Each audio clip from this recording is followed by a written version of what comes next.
buubtay shuuta u soo deg shidana la joogtay bax shida naga bax shar soo socota dayran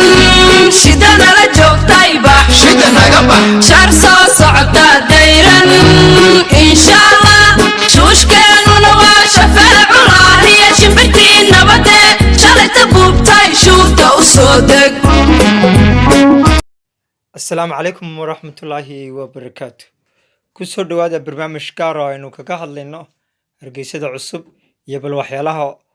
إنه ساكر داي شنتي بلاد إلا دورتي دولدا هاسه حلقان عاصمة دا كهول قلا برنامج كنا واحد لسه عسيني يعني واحد بساقح مشامع يو تي في جني شيء دا شو عن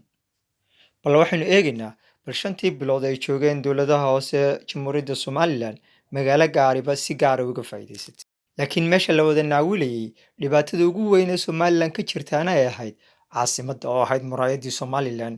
ee la daawanayay waxaa la doortay golo deegaan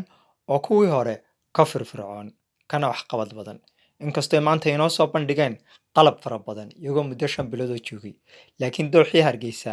ee halbeegeedu ahaa xashiishkii caasimadda iyo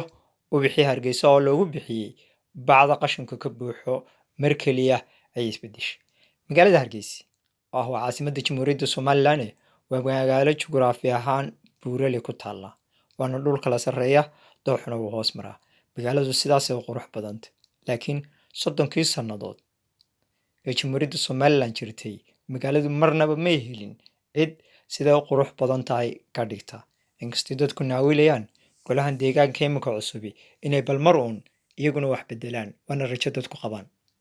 8 sanadood ugu dambeeyay magaalada Hargeysa waxaa maamulaya oo maayar ka ahaa Solteko ku xigeenna waxa uu ahaa inacaga weyne anigu waxaan ugu yeeraa ciidankii diyaaradaha waa ciidan halbeegooda uu ahaa iyo qaabka ay xumiisaamaan baloodhada waxaa la taliyayaal oo ahaa koox la ahdo habeeyayaal oo waxa kaliya arkaan ay tahay balood taasina magaalada waxay ka dhigtay magaalo qof kasta oo jecel iyo qof aan jeclayniba uu yiraahdo magaaladani maaha magaalo caasimad noqon karta golaha deegaanka imika waqtigoodii dhamaaday madaxweyne Siilaan iyo madaxweyne Muuse Biixi ayaa ku ilaalinayay talada kursigana in doora ku hayay inkastoo arkayeen in magaaladu marka roobku da'an ay dhiiri tahay marka kalena bac iyo xashiish iyo duxumo ay diris lahaayeen madaxweyne Muuse Biixi isagoo arkaya in magaaladu hiil u baahan tahay laakiin wuxuu ka doorbiday inuu baqaha bari karo sidaana wuxuu ku taageeray golihii fadhiidka ahaa ee hore barnaamijkan idinka jawaabi doona waa maxay shayga kaliya ee ka xumaa golihii deegaanka ee Solteko hogaaminayay waxay ahaayeen niman dhalinyaro dalkana wax ku bartay laakiin waxa ka cuslaatay caasimadda oo ahayd magaalo ay ku nool yihiin 2 milyan oo qof iyaguna kartidooda waxay lahaayeen magaalo ay ku nool yihiin 500 oo qof haddii magaalada loo dhiibi lahaa wuxuun bay ka qaban lahaayeen waxa ka faa'iideystay dad dana gaar ah leh oo iyaguna markasta weydiinayay halkeebu balood ka banaan yahay shacabka Somaliland waxay weydiinayeen maxaad waddo sameyn weydeen maxaad magaalada u hagaajin weydeen waxaana isqaban waayay labada aragtiyood dadka doonaya dhul ay boobaan iyagoo balood raadinayay la taliyayaashooda iyaguna ahaa habeeyayaal kuwan kale maxay kaga duwan yihiin gruubkan kale ayna moogeymka hogaaminayo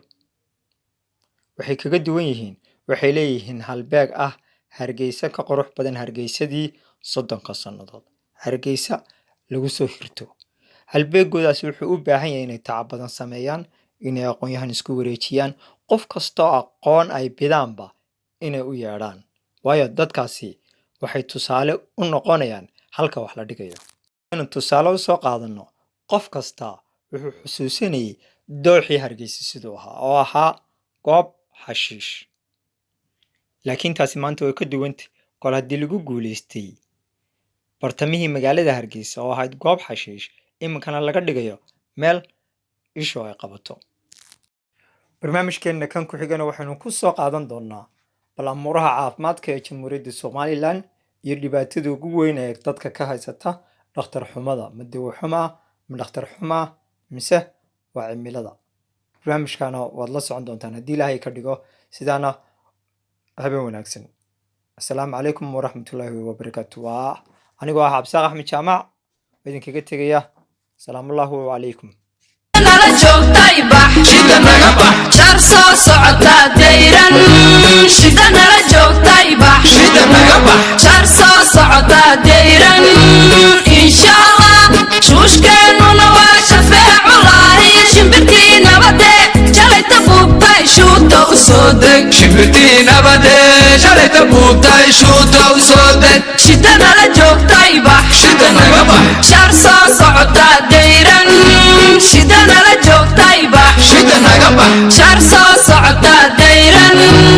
insha allah shuushkeennuna waa shafeeculahi shimbirtii nabade shalayta buubtay shuuta u soo deg